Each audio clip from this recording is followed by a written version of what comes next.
Exaltado, Rei exaltado no céu, eu louvarei. Ele exaltado, para sempre exaltado seu nome, louvarei.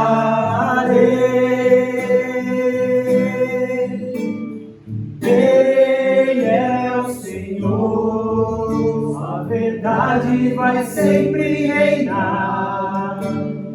Terra e céu, glorifique o seu santo nome. Ele exaltado, Rei exaltado no céu. Ele exaltado, Rei exaltado no céu. Eu louvarei. Ele exaltado, para sempre exaltado seu nome, louvarei.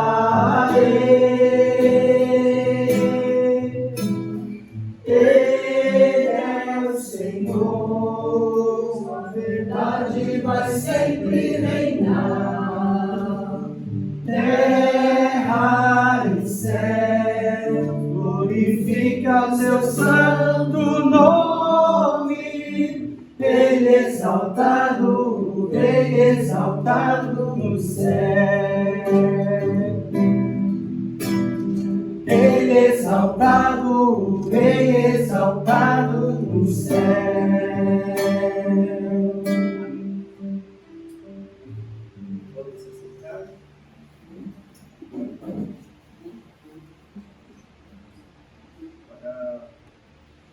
Para os nossos visitantes, geralmente na escola dominical temos 15 minutos de devocional, então vamos fazer uma leitura breve que se encontra em Efésios capítulo 4, versículo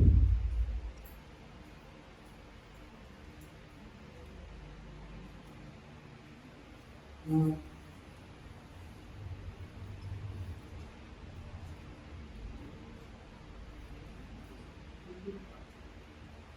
Efésios 4, versículo 1. Diz assim: Rogo-vos, pois, eu, o prisioneiro no Senhor, que andeis de modo digno da vocação a que fostes chamados. Só este versículo uma grande alegria estar de volta. Domingo passado nós dois estávamos aqui, né? Parece bastante tempo, mas foi só um domingo. E estávamos numa viagem missionária no sertão de Pernambuco. E me chama muito a atenção essa questão da vocação, que é o que diz aqui neste versículo, que andeis de modo digno da vocação a que foste chamados. Lá fomos liderados pelo Marcos. Ele é um veterinário de Garanhuns, na prefeitura. Ele era um cachaceiro e Deus o transformou. E ele começou a pregar o evangelho para os vizinhos, depois para a cidade, e aquilo foi ficando grande. Hoje a missão que ele coordena faz 25 anos, foi aniversário de 25 anos. E já tem 20 anos que ele faz viagens pelo sertão, 2 por ano. Uma em janeiro, que a gente foi agora, e uma em julho. E é impressionante ver como ele comunica a mensagem para aquele povo simples ali do sertão. O linguajar, o vocabulário que ele usa, a expressão, a música dele, porque o Sal da Terra, a missão Sal da Terra tem uma forma diferente de música, parece um baião, um forró, e as músicas são eles... E o povo reconhece isso. Tinha lá o Nelito Sanfoneiro, que era um sanfoneiro que foi... já tocou em grandes palcos, com grandes bandas, tinha um outro músico também guitarrista, e todos ali transformados pelo Espírito Santo estavam pregando agora o Evangelho. E a vocação era nítida no linguajar deles, da forma como eles cantavam, como aquelas pessoas recebiam aquela mensagem. E Paulo fala aqui para a gente viver, de andar de modo digno da vocação que fomos chamados. E aí eu pergunto para vocês e para mim também, por que vocês acham que vocês estão aqui? Por que será que Deus trouxe vocês para cá? Será que foi coincidência? Dona Adelaide? Não existe coincidência. Gisele, Davi estão aqui com a gente. E a palavra que eu queria deixar para vocês hoje é essa: Deus deu uma vocação para cada um de nós. Qual que é a sua vocação? Você não está em uma igreja para ser membro simplesmente de uma igreja. Não existe vocação para membro. Existe vocação para ensino, para louvor, para o serviço, para oferta de misericórdia. Existem vários outros dons, mas o dom de ser membro de igreja não existe. Então, se você está aqui hoje, eu queria que você refletisse sobre qual que é o seu papel dentro do reino. E aqui Paulo diz assim: olha, vocês têm que andar de modo digno de acordo com a vocação que vocês foram chamados. Será que a gente tem andado de forma digna referente àquilo que Deus nos chamou a fazer?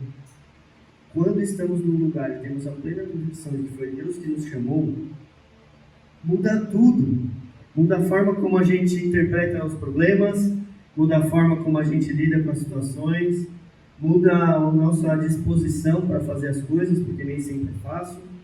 Então, assim, ter ciência de que Deus é que nos chama e que nós devemos viver de modo digno desse chamado é fundamental. Fundamental para o funcionamento da igreja, fundamental para o reino de Deus. Provavelmente, se a gente pegar aqui, sei lá, o Jefferson, por exemplo, ou eu, a gente não conseguiria ir lá e comunicar com aqueles sertanejos tão bem quanto o Marcos faz. Por quê? Porque a vocação dele está lá. Aquilo é a vocação dele. E como ele mobiliza pessoas. Tinham lá 200 pessoas dormindo no chão, sem água para lavar a mão, sem água para usar o banheiro, tomando banho de caneco. 200 pessoas que se dispuseram a fazer isso. Por quê? Porque Deus o vocacionou. E Deus o capacitou. E aí ele está lá fazendo essa atividade. Então eu queria encorajá-los para que busquem a vocação de cada um. Busquem a sua vocação. Reconheça o que Deus tem te chamado para fazer. E faça sabendo que é Ele que vai te capacitar. Faça sabendo que a gente tem que andar de modo digno da vocação que Deus nos chamou. Amém? Vamos fazer uma oração? Pai de amor, te damos graças por essa manhã, pela comunhão que tivemos aqui no café da manhã. Te damos graças, ó Pai, porque o Senhor nos chama para uma atividade específica. E não somente nos chama, mas o Senhor nos capacita para essa atividade, Deus. Te pedimos, ó Pai, nesta manhã, que o Senhor levante, ó Pai, vocacionados aqui nesta igreja. Desperte, ó Pai, vocações. Torne consciente, ó Pai, a vocação de cada um aqui, ó Deus, para que nós possamos andar de modo digno da vocação pela qual fomos chamados. Abençoe, ó Pai, esse momento que vamos ter agora de ensino. Abençoe o Jefferson, que nos trará uma lição a respeito da sua igreja, e que nós possamos ser edificados aqui nesta manhã. Em nome de Jesus aqui oramos. Amém. Bom dia, irmão. Paz do Senhor.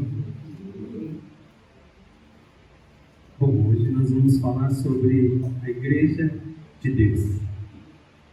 Gostaria que os irmãos que trouxe sua Bíblia, abrissem a sua Bíblia em 1 Pedro, capítulo 2, versículo 9 e 10. Igreja de Deus. Essa vocação que o Rafael colocou através da palavra de Deus, ela passa pela construção da igreja de Deus, né? A igreja de Deus é um povo que Deus está separando para si, formando para si, e Ele vai usar essa igreja, esse povo, para alcançar a sua totalidade, a totalidade dos eleitos de Deus, daqueles que Ele escolheu, o seu povo sendo formado. Então nós vamos falar um pouquinho sobre a igreja de Deus. Quem abriu, pode ler, por favor. Vós, pois, sois raça eleita, sacerdócio real, nação santa, povo de propriedade exclusiva de Deus, a fim de proclamarmos as virtudes daquele que vos chamou das trevas para a sua maravilhosa luz. Vós sim, que antes não erais povo, mas agora sois povo de Deus, que não tinhais alcançado misericórdia, mas agora alcançaste misericórdia. Você vê que o apóstolo Pedro, ele vai dar ele vai expor quem somos nós, né? E aqui ele faz uso de alguns conceitos do Velho Testamento, para mostrar para nós que o povo, a igreja do Velho Testamento é a continuidade dessa igreja, somos nós, né? Então ele vai lançar os conceitos do Velho Testamento. Então ele fala: vós sois raça eleita, e o povo de Deus é um povo eleito, né? E essa raça eleita como o povo do Velho Testamento, um povo que foi escolhido por Deus através do Senhor, chamou Abraão, como nós sabemos, o patriarca, e Deus escolheu a nação. Havia outras nações e Deus escolheu o povo de Israel, formou esse povo para si. Antes de dar continuidade, os irmãos fiquem à vontade para fazer algum comentário, questionamento, para todo mundo participar, tá bom? E ele faz isso, e ele coloca mais coisas. Ele coloca: sois raça eleita, sacerdócio real.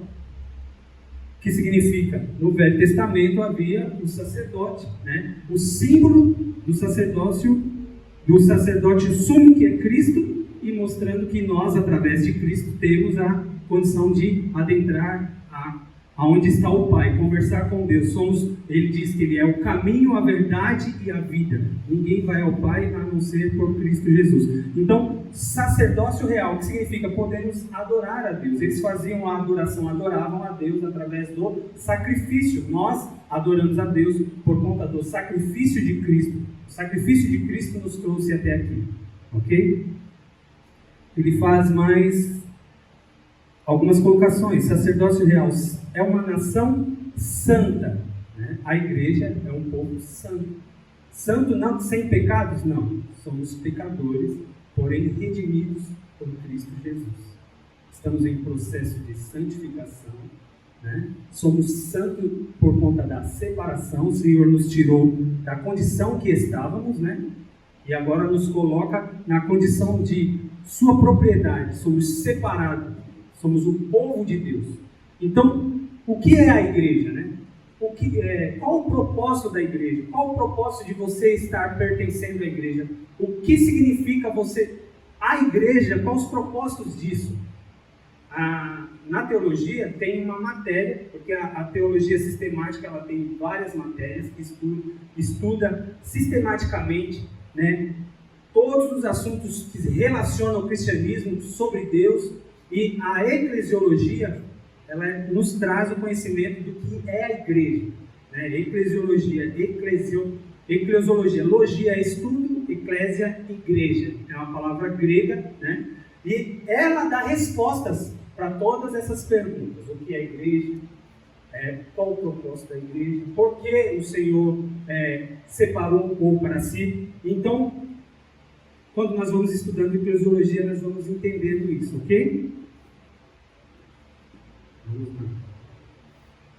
Então, igreja, né, pelo menos no meu primeiro conceito, eu achava que a igreja era o templo, né? As pessoas faziam parte da igreja. Na verdade, quando você olha para a palavra de Deus, e os reformadores, inclusive o nosso catecismo, né, de Westminster, também vai falar, vai mostrar para nós que não, que a igreja é o povo de Deus. A palavra de Deus mostra que a igreja não é o templo, a igreja é o povo de Deus, não é a placa nem a instituição, né?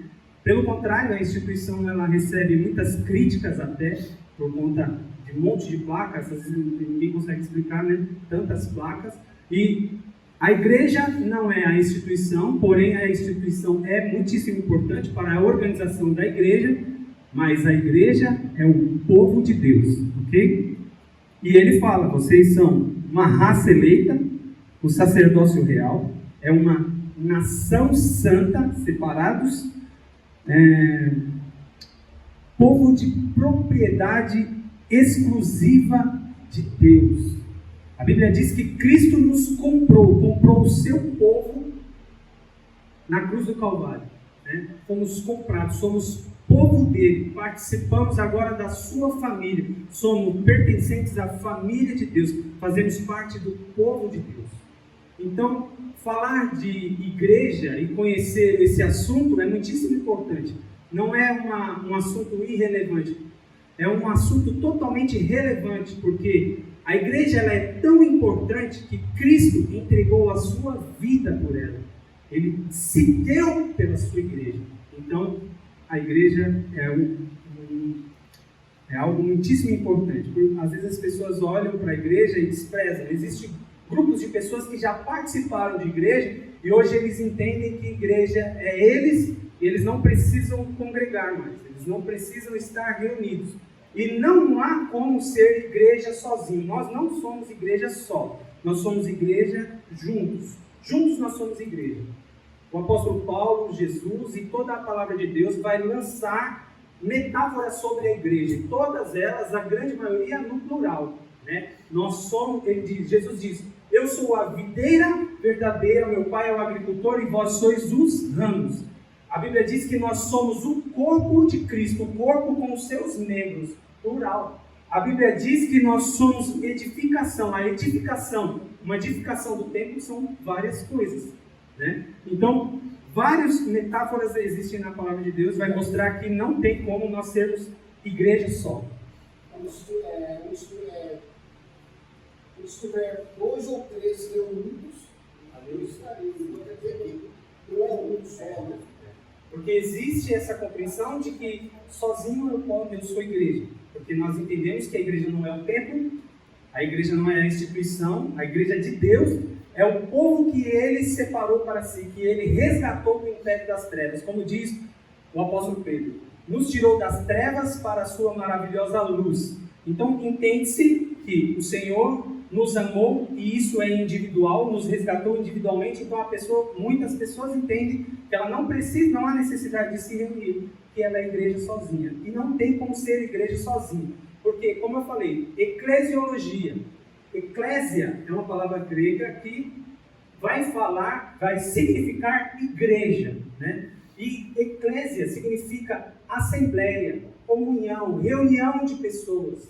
Como estamos aqui, não tem como fazer uma assembleia com uma única pessoa. Uma assembleia, uma reunião, várias pessoas. Então, a igreja é a reunião de pessoas. O que é igreja? Nós olhamos para a igreja e nós enxergamos nós aqui, mas a igreja, de fato, ela é todos aqueles que foram alcançados durante toda a história. Os que morreram em Cristo e os que estão congregando hoje, que estão na presença de Deus, foram alcançados pela graça, todos participam da igreja. A igreja de Deus é um povo só, não é um povo diferente no Velho Testamento, uma outra igreja e uma igreja no Novo Testamento. Não. A igreja de Deus é um povo só, porque nós somos, qual é a metáfora da igreja? A noiva, não existe duas noivas, somos a noiva e ele é o esposo. Então, a igreja é os cristãos, todos aqueles que se renderam, foram alcançados a Cristo durante toda a história. Toda a história, ok? Alguma dúvida? E ele vai dizer assim, vocês são propriedade exclusiva de Deus. Olha se isso não é um privilégio. Né? Não há como uma pessoa consciente desprezar algo tão belíssimo. Né? Sabermos que nós, como a Bíblia nos diz, prova para nós que nós somos pecadores. Ele provou o seu amor sendo nós pecadores. Ele nos comprou, somos agora propriedade exclusiva dele. Propriedade exclusiva de Deus. Aí tem os propósitos da igreja. Passa pela vocação, passa por ser membro de um corpo. Todos, como nós já falamos várias vezes, a palavra de Deus, Paulo ensina isso também, Pedro também. Participantes dessa igreja, temos funções está à nossa disposição, funções a fazer. Cada um de nós temos uma vocação, precisamos olhar, perguntar para nós qual é a minha função, por que eu estou aqui, qual é, de fato, qual é a necessidade que há no corpo que se encaixa no meu perfil, né? O que eu posso fazer para contribuir para o corpo de Cristo, porque o corpo de Cristo somos nós. Então, ele fala, a fim de proclamardes as virtudes daquele que vos chamou das trevas para a sua maravilhosa luz. Então, proclamardes as virtudes, os atributos, né? As qualidades, as características. Quem nos resgatou das trevas? Cristo. Qual é o fim da igreja? É fazer o que o irmão observou, um irmão fazendo lá. Proclamando as virtudes daquele que tirou, mudou a vida dele, transformou a vida dele. Ele está expondo as virtudes daquele que o transformou, as virtudes daquele que nos tirou das trevas. O que é isso? É o Evangelho, é pregar Cristo, é informar as pessoas do belíssimo amor de Cristo. Quão grande amor de Cristo que alcança todo aquele que nele crê. Né? Nós sabemos que passa pela escolha de Deus, né? Que fomos eleitos, mas todos os eleitos precisam ouvir a palavra de Deus. E essa é a função da igreja. Essa é a minha função. É a função daquele que foi resgatado. Aquele que foi resgatado das trevas, se de fato você foi resgatado das trevas, o Senhor tem transformado a sua vida, de fato você reconhece Cristo como seu Senhor, agora você tem uma função no corpo. E essa função de proclamar as virtudes daquele que tirou você das trevas. É uma finalidade, né? A fim, né? E isso quer dizer que quando Deus escolhe a igreja dele, você falou, tem um propósito, tem uma finalidade. Nós não somos objetos da casa, né? Nós estamos aqui, há um propósito. E exatamente isso tem uma finalidade. Sempre uma finalidade. O apóstolo Paulo diz que todos nós recebemos pelo menos um dom. Nem todo mundo tem todos os dons, mas nós temos uma função no corpo. Esse dom presente de Deus, a função, cada um tem uma função. E é como o Rafael falou, não é uma função de ser membros apenas. Não existe um membro sem função nenhuma. Todos os membros do corpo têm uma função. E é isso que nós precisamos entender, que todos nós, participantes do corpo de Cristo, temos uma função a desenvolver nesse corpo, ok? Por isso que não há espaço para soberba, não há espaço para mania de grandeza, porque todos são funcionais no corpo e todos têm, de fato, a sua importância. Então, às vezes nem todos vão ser mãos, nem todos vão ser pés, né? Existem vários membros no corpo, cada um com sua função diferente, ok? E às vezes a gente olha e a gente quer a função que se destaca, e às vezes aquela função que se destaca não é a minha função, aquela função é de outro membro, né? A minha função é uma outra em outro posicionamento do corpo, ok? Por isso que nós, como igreja, trabalhamos esse assunto, orientados pela palavra de Deus, para que nenhum de nós venhamos estar apenas como membros, porque nós somos membros, mas nós podemos participar e temos todas essas informações bíblicas de que, de fato, Deus colocou em nós um dom específico para atuar no corpo de Cristo. Então, ele nos resgata, nos compra, somos propriedade dele, e ele ainda permite que nós participemos do seu corpo, do corpo de Cristo, com funções específicas. Ele nos valoriza a esse ponto de trazer nós, que estávamos mortos em nossos delitos e pecados, nos presenteia com a graça, salvação, perdão do pecado, coloca nós, insere nós no seu corpo, somos enxertados na oliveira que é Cristo, e agora temos funções. Né? E agimos não para mostrar para ninguém, agimos porque isso beneficia a nós mesmos que pertencemos ao corpo de Cristo, beneficia o reino e cumprimos a vontade de Deus, daquele que nos salvou, ok? Então, a igreja não é o templo, igreja não são a igreja de Deus não é a instituição, né? A igreja de Deus é o povo que Deus resgatou, é o povo que, ouvindo a palavra de Deus, foram constrangidos pelo Espírito Santo, que os convenceram do pecado e eles, então, irresistivelmente atendem à graça de Deus, recebem esse favor imerecido, ok? Uma vez eu ouvi uma expressão que a igreja não é uma organização, a igreja é um organismo vivo. Exato, porque por conta dessas referências também de Paulo, que a igreja é um corpo, não tem como ser apenas juntar um corpo só com os membros, sem de fato ele estar vivo. O organismo é vivo, algo que de fato atua. Por quê? Lembra lá em Mateus que o Senhor falou para Pedro assim, ó, as portas do inferno não prevalecerão contra a igreja. Então é uma igreja viva, que vai atuar, vai ter dificuldades, batalhar, militar, mas o Senhor, que é o cabeça dessa igreja, ele está num corpo vivo, ele é vivo, ele ressuscitou ao terceiro dia. Amém?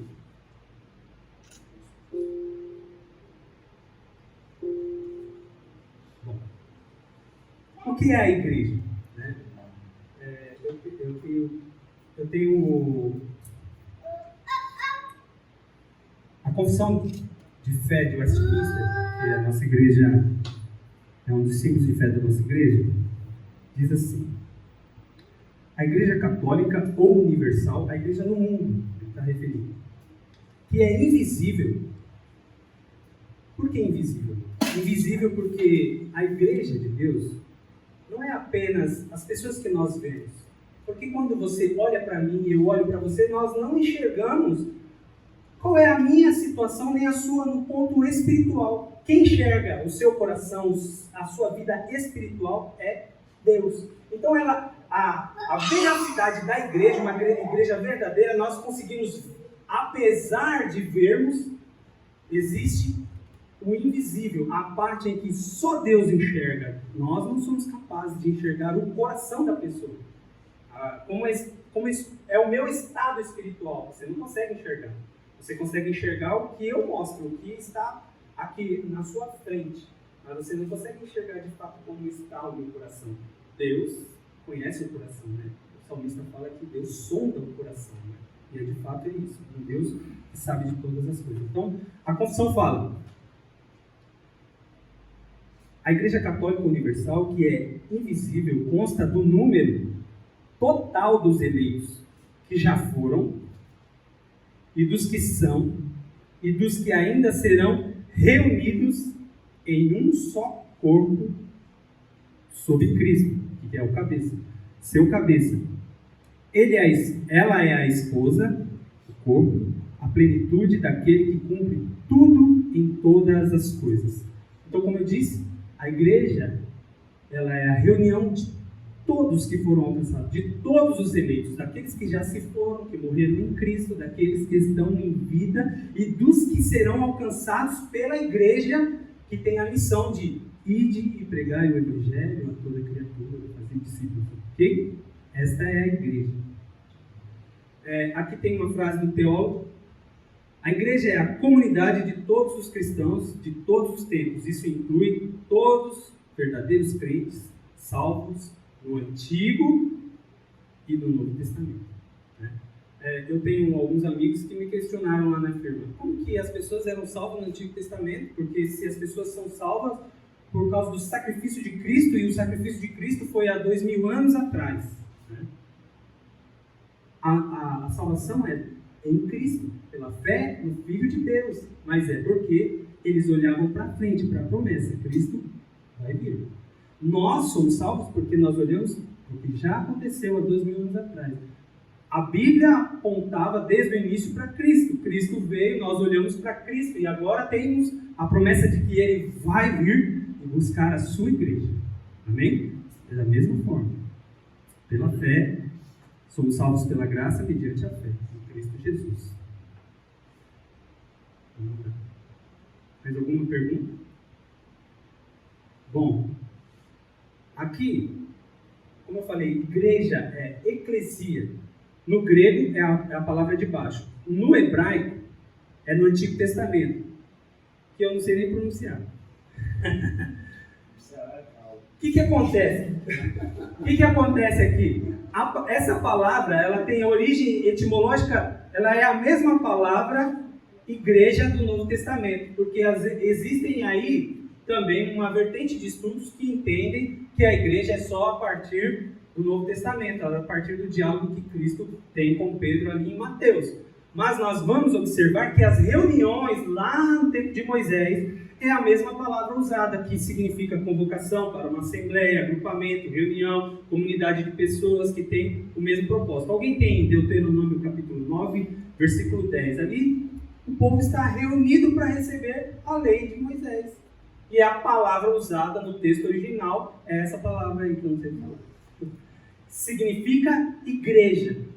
Então, a igreja não é uma novidade que surgiu apenas a partir da exposição que Jesus fez a Pedro, ali em Mateus 18, que nós vamos ler também. 16, 18. Né? Alguém pode ler? Deuteronômio 9, versículo 10. Eu, meu Senhor, as duas tábuas de pedra, escritas com o dedo de Deus, e nelas estavam todas as palavras, segundo o Senhor havia falado convosco no monte. No meio do fogo, estando reunidos todo o povo. Esse reunidos todos o povo é o povo de Deus que estava ali diante, recebendo a orientação, a lei de Deus, os parâmetros de Deus, né? Os princípios de Deus estavam ali estabelecidos nas leis e o povo estava reunido. É a palavra que tem origem na mesma palavra que o Senhor fala a Pedro, que é eclesia, lá em Mateus 16. Quem tiver pode abrir. Mateus 16, versículo 18. Então, a igreja é um projeto de Deus desde sempre. Nasceu no coração de Deus o projeto igreja. Por isso, o privilégio meu e seu de participarmos da igreja. Por isso que não há como nós olharmos para a condição igreja, entendermos o que é igreja e ainda assim desprezarmos. Olhar para a igreja, entender qual é a minha função, saber o que é e participar desta igreja em gratidão a tudo que Deus fez. E eu sou, de fato, igreja de Deus junto com os irmãos. Sou membro de um corpo que o cabeça é o Cristo, o Criador dos céus e da terra. Então o projeto de Deus é estabelecido desde sempre. Começa lá no Antigo Testamento, dá continuidade, por isso que você vai ver tudo apontando para Cristo. As pessoas creram no sacrifício de Cristo através da promessa, e agora nós olhamos para tudo que já aconteceu e sabemos que Cristo morreu na cruz. Os planos de Deus ficam totalmente, vem anunciando no Velho Testamento, cumpre-se, e agora tem mais promessas a serem cumpridas, que é a escatologia, que a pessoa estuda, vai saber coisas que irão acontecer, mas nós sabemos que a promessa para a igreja é que nós iremos nos casar com Ele, nós iremos morar no céu, nós iremos ser, se somos esposa, o esposo vai vir buscar a sua igreja. Então haverá esse momento de que o Senhor virá nos buscar e está prometido na sua palavra. E a sua palavra, ela é fiel, pois as pessoas podem duvidar, né, ao longo da história, né, quando não acontecem as coisas, mas quando você vê Deus prometendo desde o início, e as coisas podem passar o tempo dele, que ele de fato sabe a hora certa de acontecer, mas as coisas acontecem. Se você olhar para as promessas sobre a vinda de Cristo, a primeira vinda de Cristo, sobre os relatos que Isaías fala sobre a crucificação, 600, 700 anos antes de acontecer. E depois acontece tudo exatamente como Deus havia falado pela boca dos profetas. O local onde nasceria, tudo foi profetizado, orientado para o povo. Okay? Então, um Deus que vela em cumprir a sua palavra. Então, tudo que está na palavra de Deus, prometido que ainda irá acontecer, nós, como igreja, cremos, porque o nosso Deus é verdadeiro. Bom, então, alguém pode ler Mateus 16, verso 18? Também eu lhe digo que você é Pedro, e sobre esta pedra edificarei a minha igreja, e as portas do inferno não prevalecerão contra ela. Essa palavra igreja é eclesia no grego, ok? No Velho Testamento era o hebraico, essa palavra outra, e agora no Novo Testamento, o grego eclesia. E Jesus fala com Pedro, né? Fala com Pedro que ele mesmo vai edificar a igreja. Então, você está aqui não é por acaso, né? Foi feita essa interrupção. Você não está aqui por acaso. É o próprio Jesus que está edificando a sua igreja. Se você está aqui, é porque Ele te trouxe aqui. E se Ele te trouxe aqui, tem propósito. Além de todos os benefícios que a palavra de Deus nos apresenta, que Ele nos deu através do seu amor, do sacrifício, o seu plano, tudo que nós entendemos de benefício que a palavra de Deus mostra, que o próprio Senhor providencia para a sua igreja, você não está aqui por acaso, porque é Ele que está edificando a sua igreja. Ok? Então, aí, ele fala, como que ele fala? Ele fala que vai edificar a sua igreja. Fala para Pedro. Aí, esse versículo ele é bem polêmico, né, por conta de interpretação. A igreja católica entendeu que Pedro é o pai da igreja, né, porque essa pedra, então há várias interpretações. De fato, Jesus está falando com Pedro, de fato o diálogo é entre Pedro e Jesus, né? Alguns interpretam também com medo de apoiar o papado, falam assim, não, Jesus falou, e essa pedra apontando para si, né? Mas também, ouvindo os pastores aí que é referencial para nós e da nossa igreja, chega-se ao entendimento correto, e eu entendo assim também, que ele fala sobre essa pedra, a declaração que Pedro faz. Tu és o Filho, o Cristo, o Filho de Deus. E ali reconhece de fato quem é Cristo. Cristo homem, mas reconhece a divindade. Cristo homem, mas reconhece quem de fato ele é. O Filho de Deus que veio salvar a humanidade. É sobre essa pedra, Cristo, essa declaração de Pedro. Pedro declarando quem é Cristo, que é a fundação da igreja. E Pedro também, ele vai dizer, versículos antes, 1 Pedro 2,9, que é o nosso texto. Se você voltar, Pedro vai falar quem é a pedra.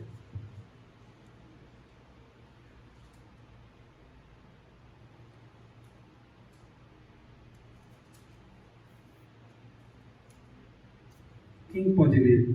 Versículo 5, acredito que está em 5, 6.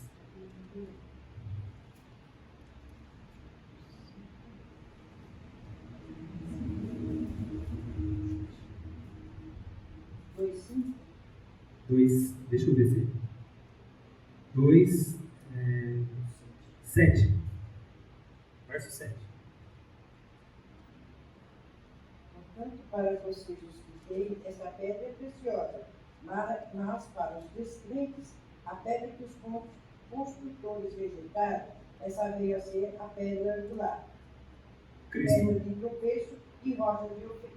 Cristo. Quer ver? Tem mais versículo.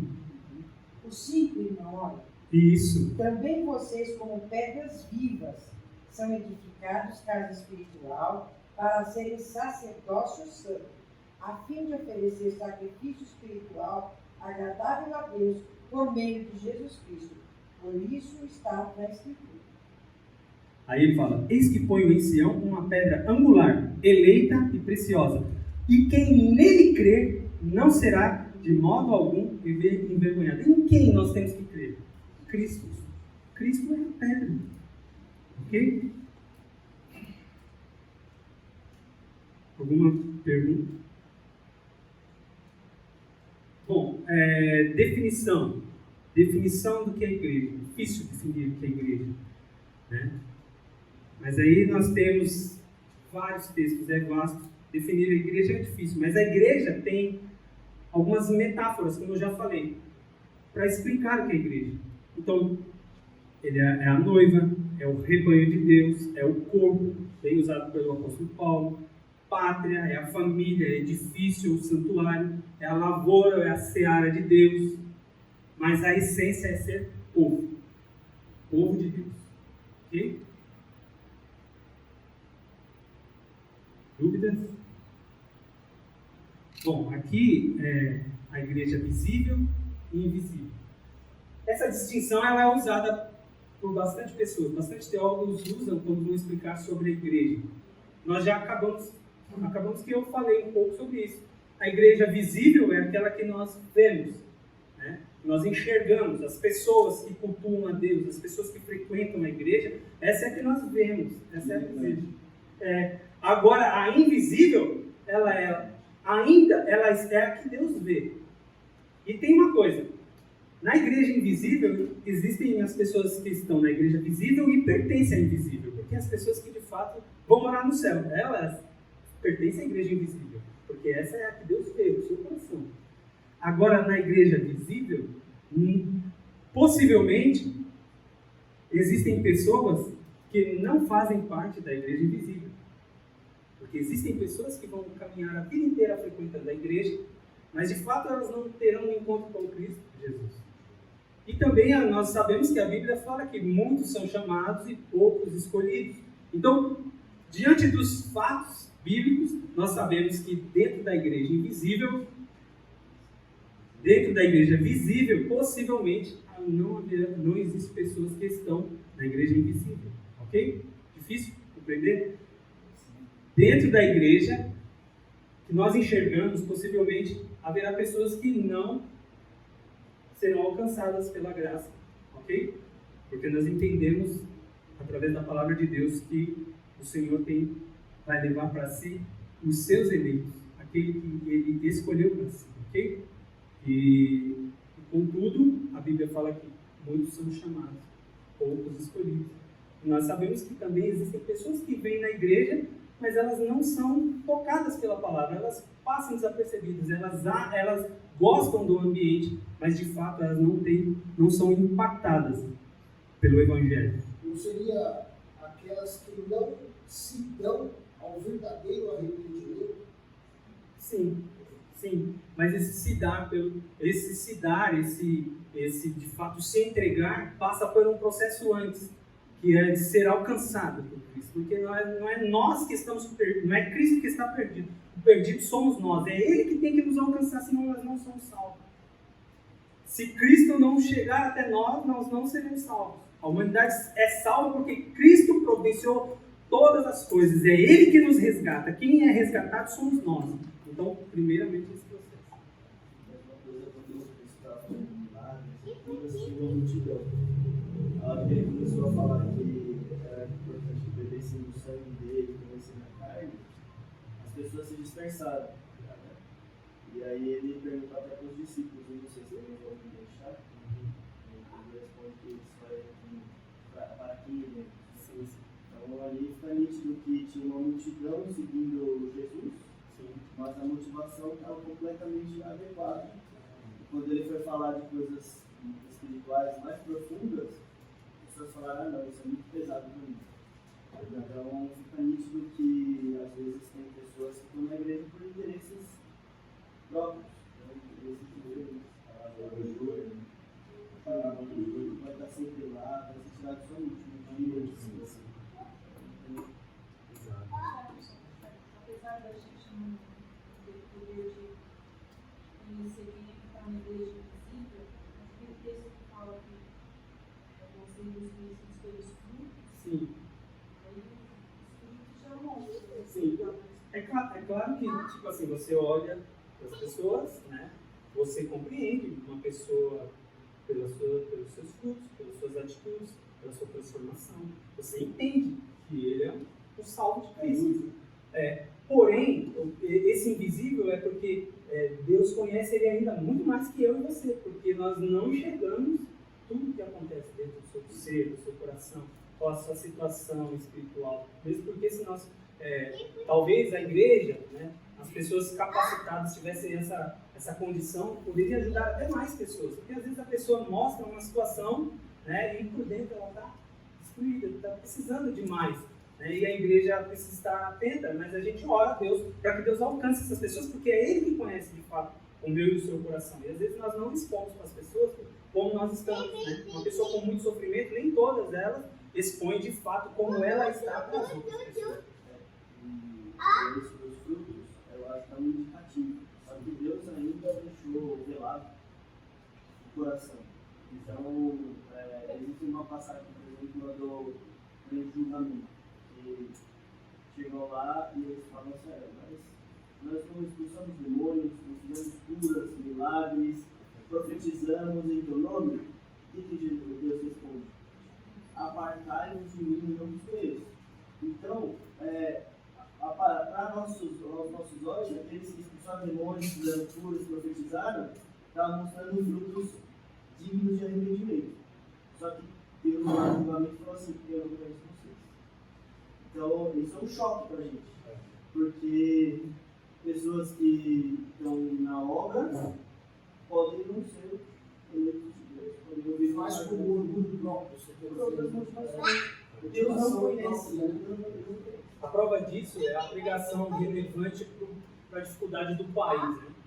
País com muita dificuldade financeira, aí o cara pega a mensagem dele relevante, é falar que Deus vai prosperar.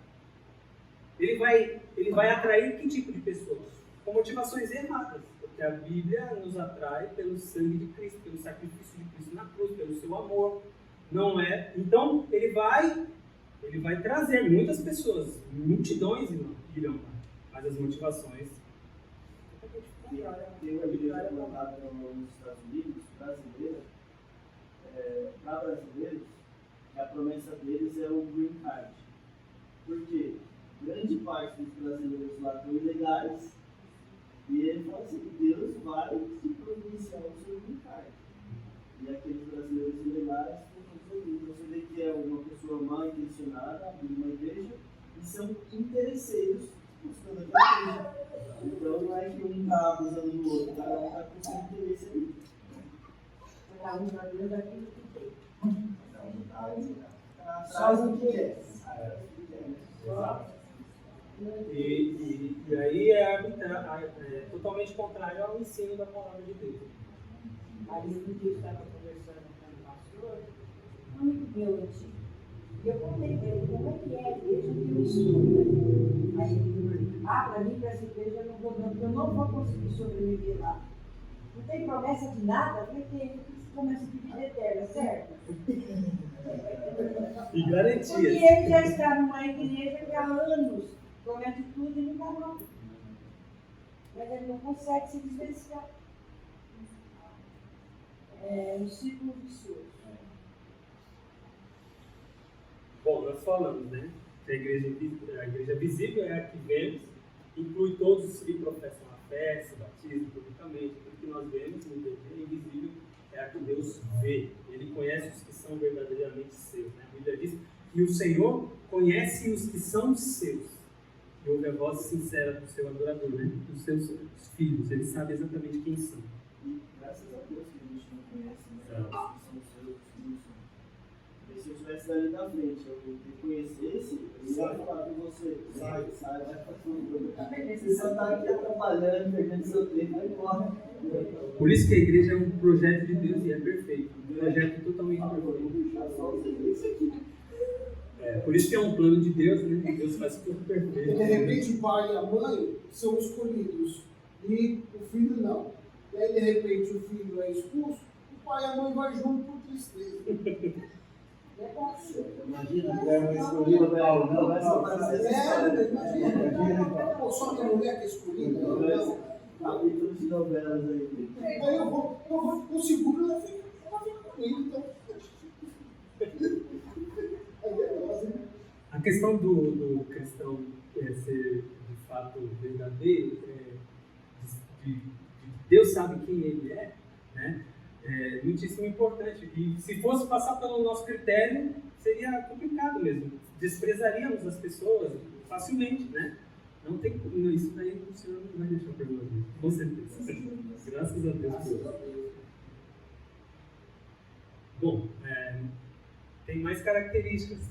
Tem muito. Esse estudo sobre igreja ele é grande. Eu peguei alguns dos principais que o pastor Erival coloca na revista aqui no livro. Tá? Temos a igreja local e temos a igreja do universo. A igreja do Bispo Macedo. A igreja do universo. Tá bom, gente? A igreja no mundo. Por quê? Porque nós vemos a nossa igreja, temos as igrejas que pertencem à mesma instituição, vemos as igrejas dos nossos amigos.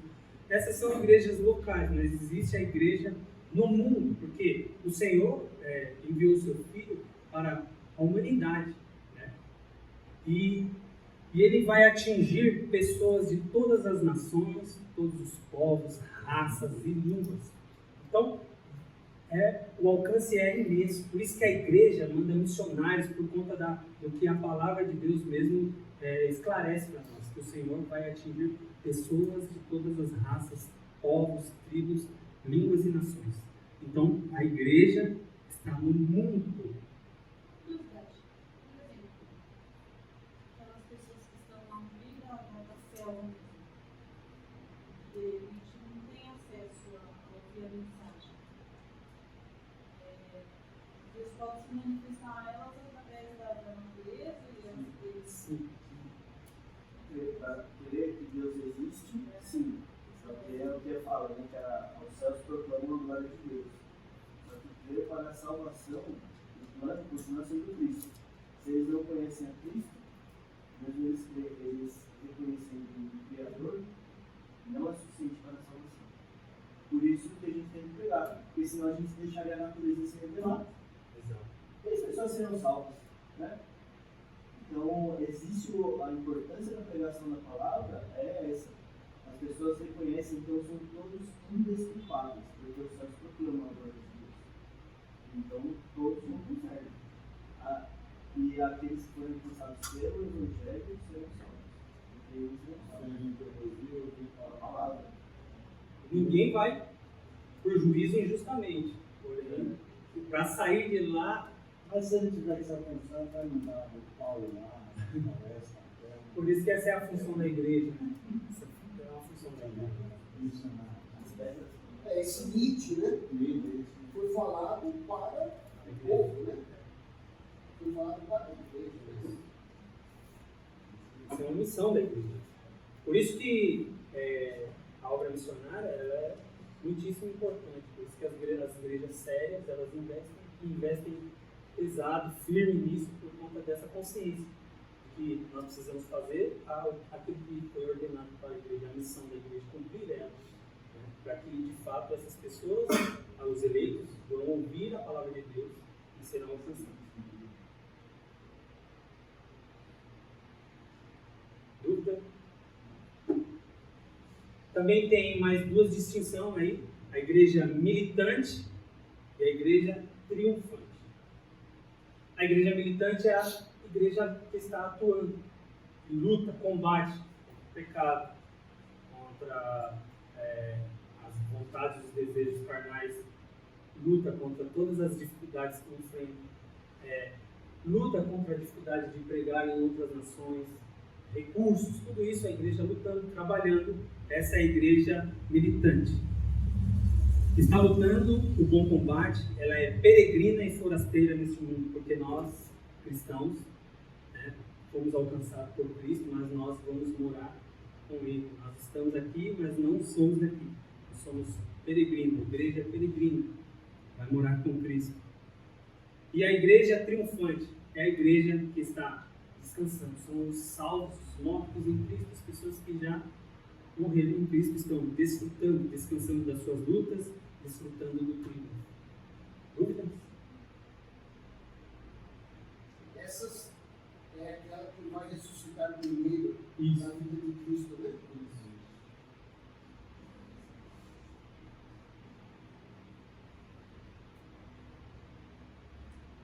propósito da igreja.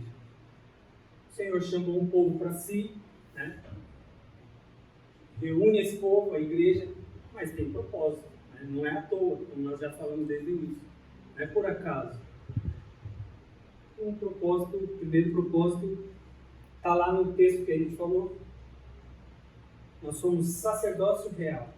Então, o primeiro propósito é para com Deus. O segundo propósito é para com a igreja, com os membros da igreja. O terceiro propósito é para com o mundo. Aí nós vamos ler Apocalipse, capítulo 1.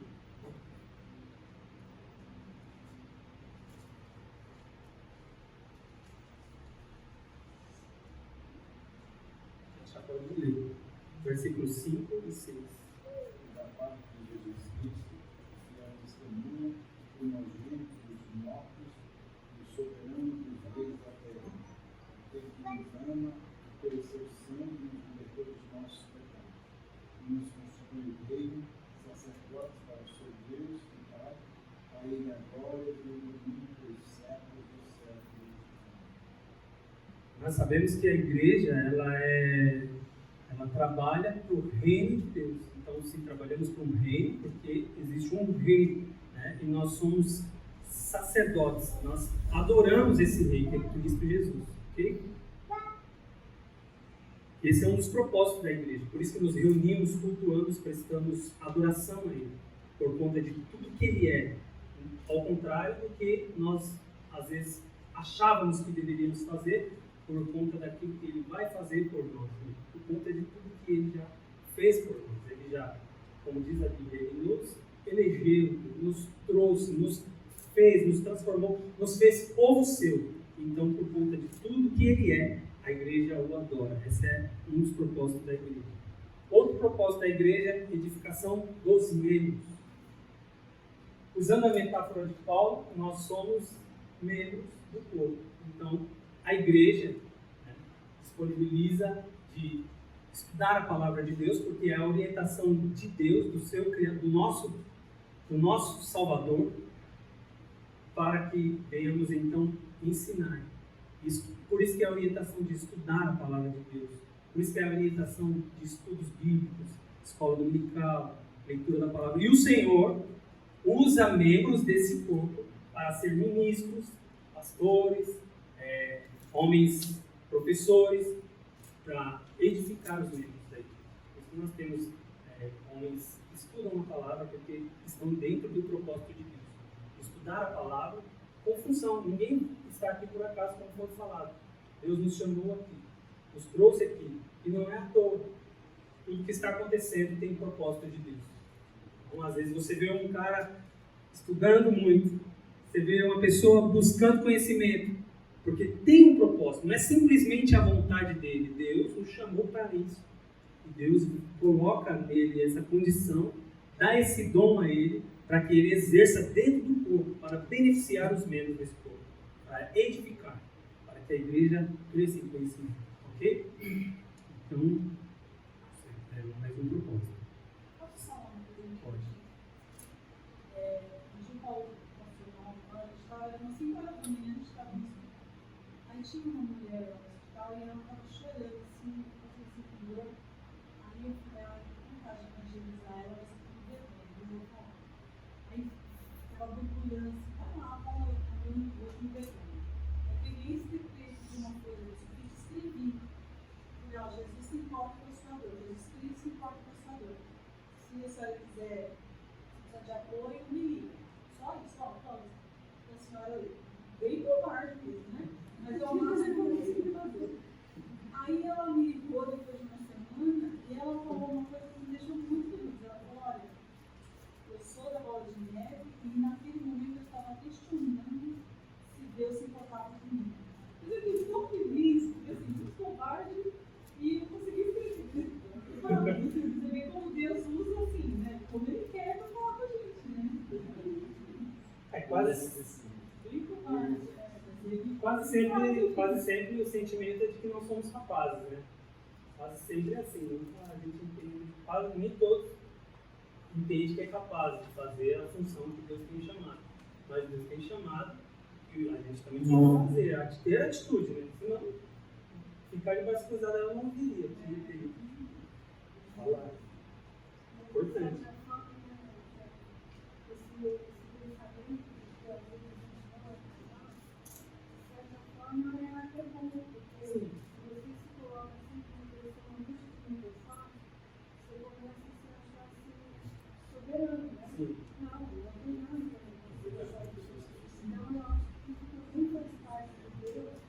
Por isso que é bom entender o sentimento de não ser capaz, porém saber que você é dependente de um Deus que é poderoso e capaz para fazer o que ele pretende fazer naquela vida.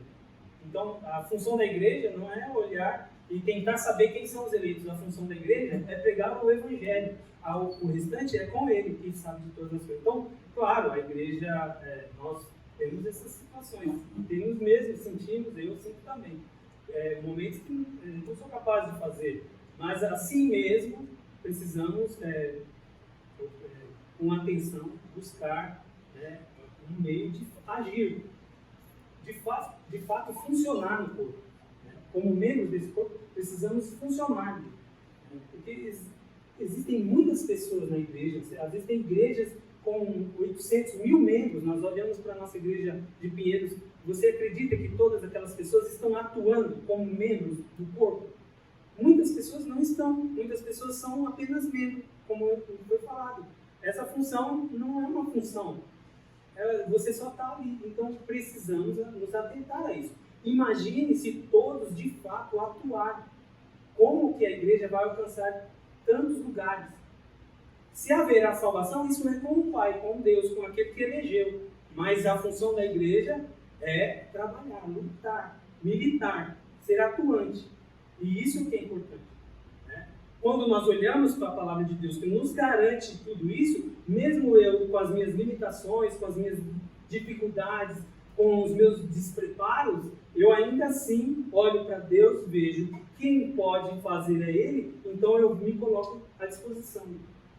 E aí nessa dependência de Deus, aí Deus faz coisas extraordinárias. Aí Deus alcança vidas, transforma pessoas, alcança os seus eleitos. Os méritos todos dele, mas nós privilegiados por participar conforme ele quer, da maneira que ele quer, na funcionalidade que ele colocou para nós. Ok? E edificação dos membros, vamos ler Efésios 4 e 12. Rafa, quase com vistas ao aperfeiçoamento dos santos para o desenvolvimento do seu serviço para a edificação do corpo de Cristo. Você vê que a importância, existe uma grande importância disso, de edificar os membros, de estudar, para que isso, a igreja precisa alcançar lugares, alcançar pessoas.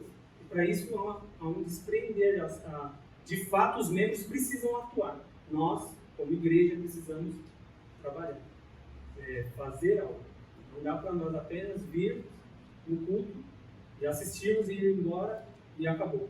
Nós temos uma função. É claro que isso você tem que estar orientado pela palavra de Deus. De fato, o Espírito Santo tem que tocar no seu coração aí, ao ouvir todos os ensinos que a palavra entrega a nós, de fato nós venhamos atuar dentro da vontade de Deus.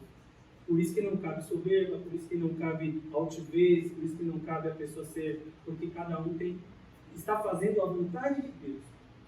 Porque é Ele que te trouxe. Porque é Ele que estabelece tudo que está acontecendo na sua vida. É Ele que te coloca no corpo. É Ele que te enxerga no viver. Então é isso. Mas o propósito da igreja é para com os de fora. Primeiro propósito com Deus, conosco, como corpo, como igreja, com os membros, e com os de fora. Aí é Mateus 28, é um texto muito conhecido, quem puder ler, versículo 18 a 20. Jesus aproximou-se a eles e disse: "Da autoridade que foi dada do céu e da terra, onde propõe fazer discípulos de todas as nações, batizando-os no Pai e do Espírito Santo, ensinando-os a guardar todas as coisas que os tenho ordenado, e eles vos todos os dias até a consumação do século." Você vê que esse versículo ele ensina bem o que nós estávamos falando. É uma ordem do próprio Cristo, do próprio Mestre para nós, mas ele está conosco todos os dias. E ele tem toda a autoridade no céu e na terra. Então, esse id é nosso, mas o fazer, o acontecer é com ele, é dele, porque ele é poderoso para isso. Então, ide fazer discípulo. Nós vamos lá, vamos entregar o Evangelho, a palavra, que é o que Pedro falou, a missão, o propósito. Você falar as virtudes daquele que tirou das trevas para a luz, aquele que de fato transformou a sua vida, você falar para as pessoas. E de pregar o Evangelho. O que é o Evangelho? O Evangelho é o poder de Deus para a salvação. Isso é algo com Ele. É Ele que vai fazer. Nós, como igreja, precisamos cumprir esse propósito. Dúvidas? Bom, aqui nós vamos para a conclusão. Vou ler a conclusão porque é muito bonito. Eu acho que foi o pastor Danival que escreveu ou colocou. A igreja é a corporação de pessoas regeneradas que ama a Jesus e abraça a sua missão. Então, o ID é a missão que o Senhor nos entregou.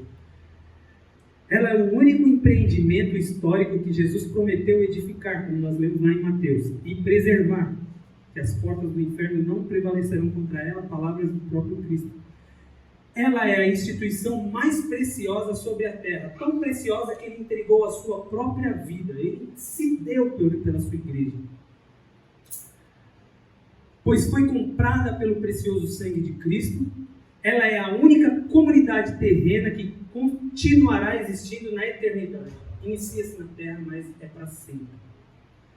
Participar da igreja é trabalhar para a sua edificação.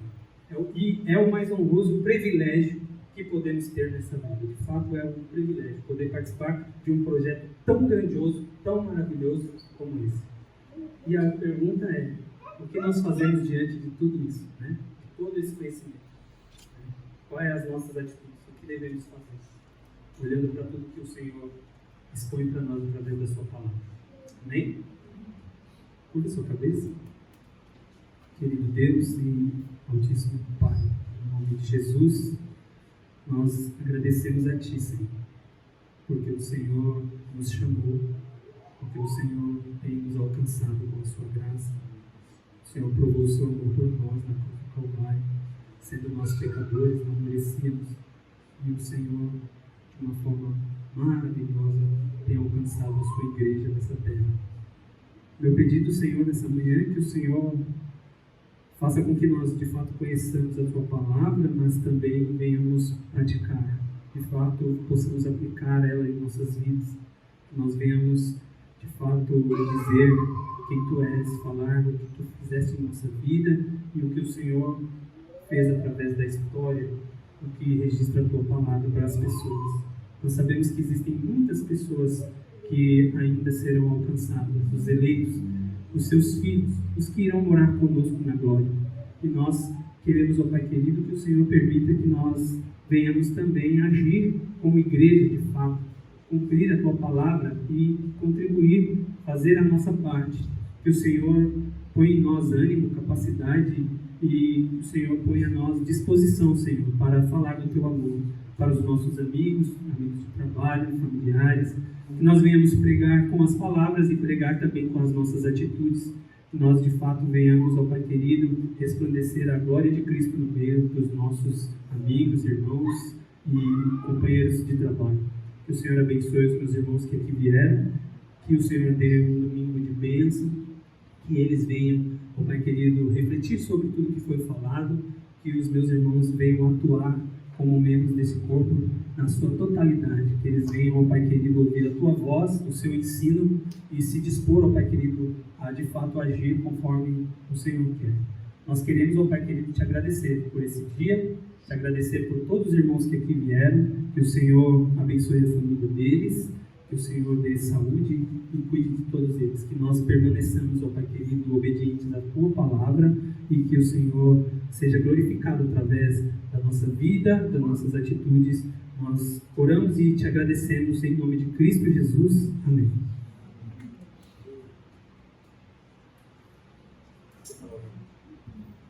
Vamos encerrar, tá bom? Fica com Deus, obrigado pela atenção. Tem culto hoje à noite, né?